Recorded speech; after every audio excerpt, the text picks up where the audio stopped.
Hey Internet, welcome to Thermodynamics tutorial. This is a made-up question not found in your textbooks. We got a piston cylinder device, initial temperature of 200 kPa. The temperature is 300 degrees Celsius. The water cools until it becomes saturated vapor, at which point it rests at the stops, cooling until it drops to 100 kPa. Sketch the TV diagram, the temperature specific volume diagram. Have the initial, intermediate, and final states relative to the saturation lines. Label temperature, pressure, and specific volume values for the end states on the process curves. And part B, calculate the change in internal energy for the initial and final states. Okay, step 1, draw your free body diagram, your FBD. This will help you visualize the problem. Piston cylinder device with stops. We have water, 200 kPa, 300 degrees Celsius. Step 2, list all the given variables, find the unknown. So draw the TV diagram, find the change in internal energy. Step 3, draw the TV diagram. So your y-axis is your temperature. Your x-axis is your specific volume. We're starting out at 300 degrees and 200 kPa, superheated. So that is the initial state. It then reaches the stop at 200 kPa. And then it starts cooling until it becomes 100 kPa. However, the specific volume remains the same. So keep this diagram in mind. It's gonna come back in the later part of the series or later part of the question. So step 4, find the change in internal energy formula. So delta little u is equal to initial specific internal energy minus the final. Okay, why is it not final minus the initial? Because the initial is the higher energy state. Alright, so step 5, find the initial specific internal energy change.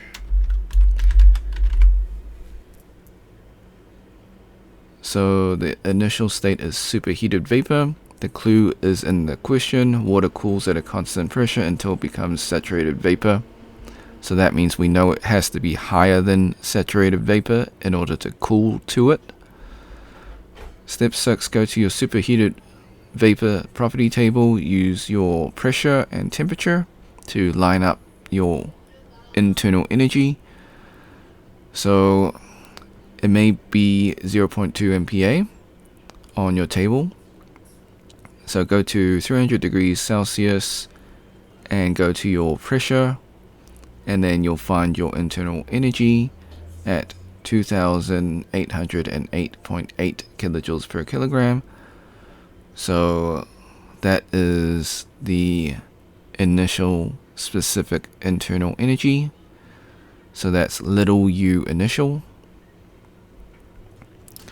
Now we need to find the final specific internal energy formula. So that's UF plus the final quality multiplied by UFG.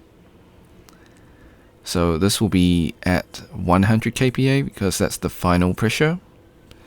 So step 8, we need to find the final quality formula. So X final, X being quality, is equal to the final specific volume minus VF at 100 kPa divided by VFG at 100 kPa.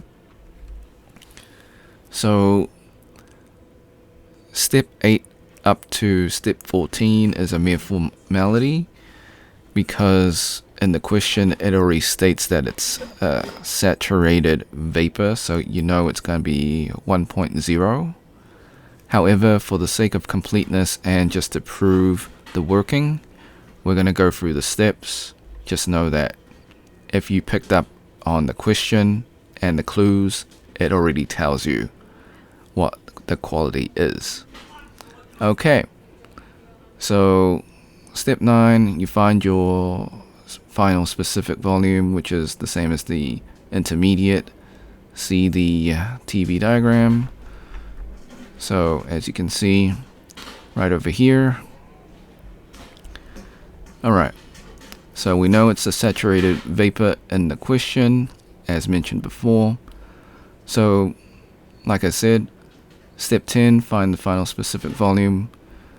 So that's at 200 kPa, and it will be this number, but all of this doesn't matter because you know the answer for quality will be 1.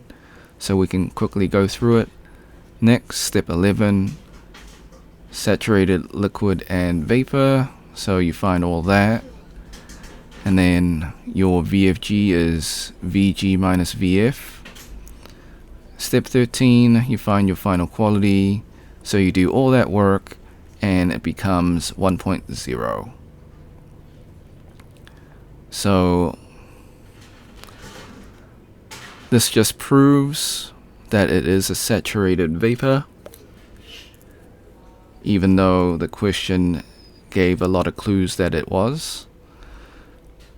But that was just necessary to have the mathematical proof. Also, I believe in your midterm or exam, this step is necessary.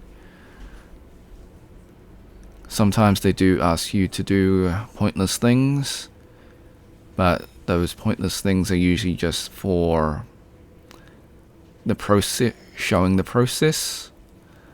Okay, so if you skip to step 15 and you're jumping straight to the final specific internal energy, it will be 2,505.6 kilojoules per kilogram. Step 16, find the change in internal energy. I do apologize, I keep skipping the energy portion of the wording. Okay, so it will be 303.2 kilojoules per kilogram.